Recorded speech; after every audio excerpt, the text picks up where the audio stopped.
despite what the poster might make you think, this movie is not all about Sydney Sweeney.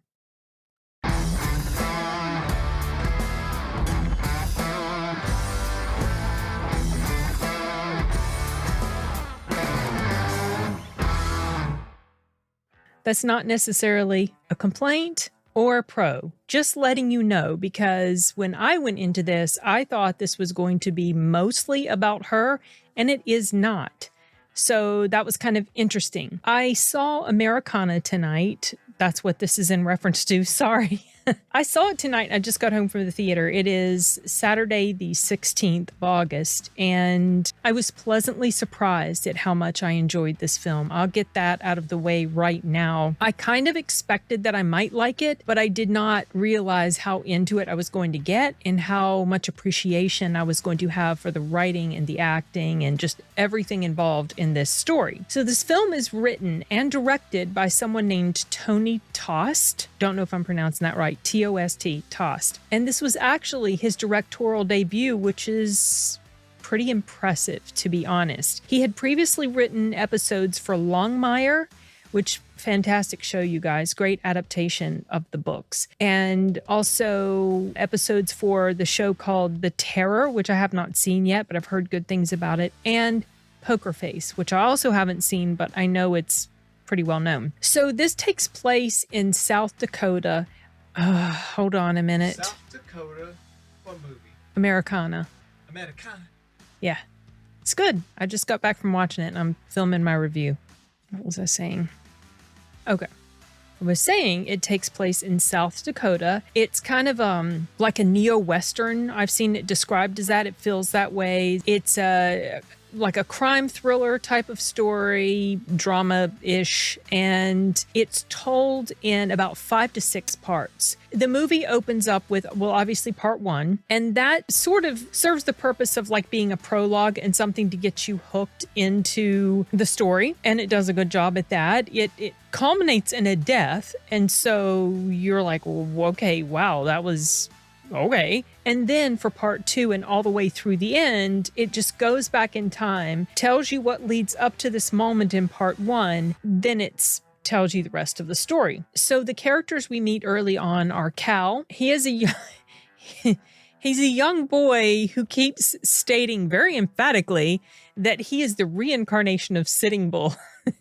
And he's a little like, there's something, something's a little off with him. Eventually you find out, or you kind of can piece together why he's got these crazy ideas about what he thinks he is. He's pretty convincing too, some of the stuff he says. And it's funny. It's almost like a running joke with him. And then also the character of Mandy, who's his sister, and Mandy's boyfriend. I cannot remember what that character's name was. Then we are introduced to the character of Penny, played by Sydney Sweeney, and Lefty, played by Paul Walter Hauser, same guy who played in Richard Jewell. What we find out about Lefty is that he's a pretty simple, lonely guy. He's got a bad habit of proposing to women that he's casually dated. If they show any interest in him and they go on a date, he thinks it's time for a proposal. I mean, in fact, the introduction of his character and Penny's character is he's practicing a marriage proposal on her.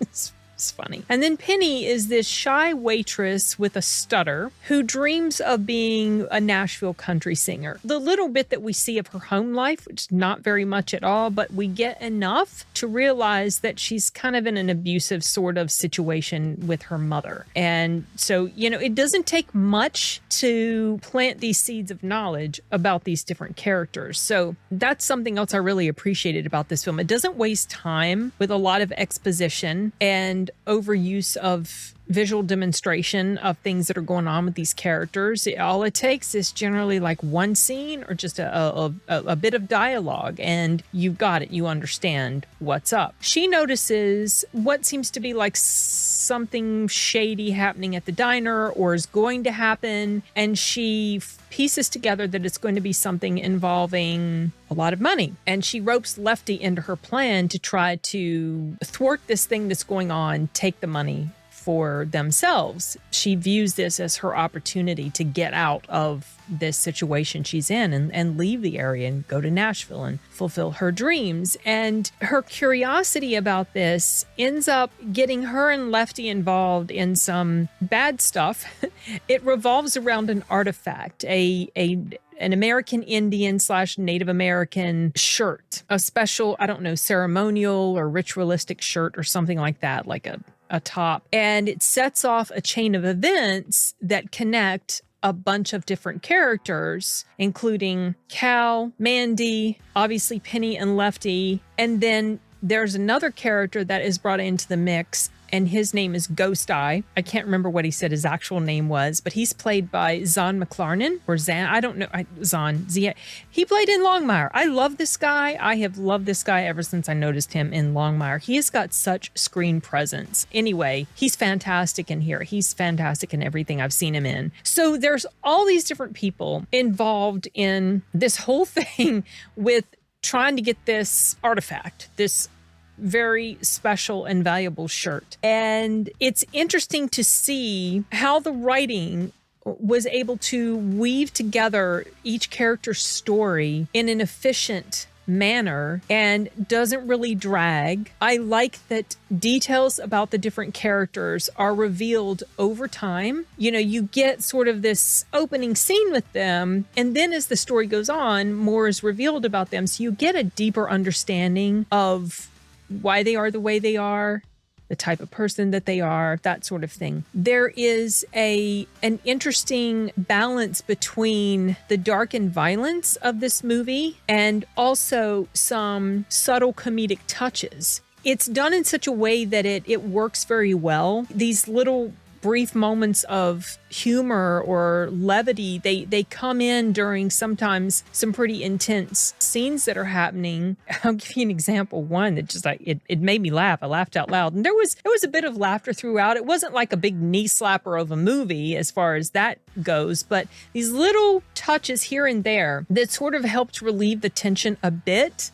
Didn't really take it away because things would still be going on, and sometimes bad things would happen even after you are kind of, a little tickled at what just occurred. But one of the examples that comes to mind is there's this character named Roy, played by Simon Rex, and he's involved also in trying to get his hands on this artifact. And there's this shootout that's happening, and he's got like one of his henchmen or whatever's with him. And the guy that's with him, the guy that's with Roy, notices that Ghost Eye's people are there, and he refers to them, I think he calls them like Indians or something like that. And Roy snaps at him. It's like, it's Native American or something. It's like, okay, this is the time to be politically correct. All right.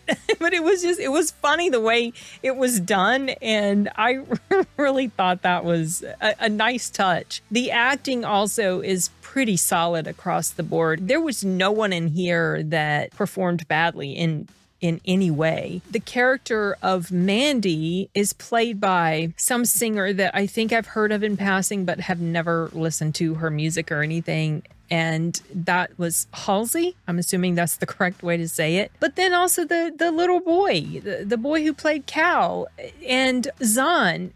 They all did a really good job. Now, not all of them had the same amount of screen time, but I felt like they got just enough to do service to the characters. And I really appreciated that. The pacing is tight that way. It doesn't drag, like I've already mentioned. I think the runtime is an hour and 47 minutes. There's no post-credit scenes or mid-credit scenes or anything like that. But I think if it had been any shorter, I would have noticed it in a negative way. I don't think it needed to be any longer, with an exception. There's one little tiny thing that I feel like needed an extra shot, extra moment shown here. And this is where I'm going to slide into the only real con, and it's not even a con. It's like so minor, because I eventually ended up piecing together the answer to my question. But there is a moment where Penny and Lefty, it's suddenly shown that they're following these people that are connected to the artifact. And at first when it showed them, I was like, wait,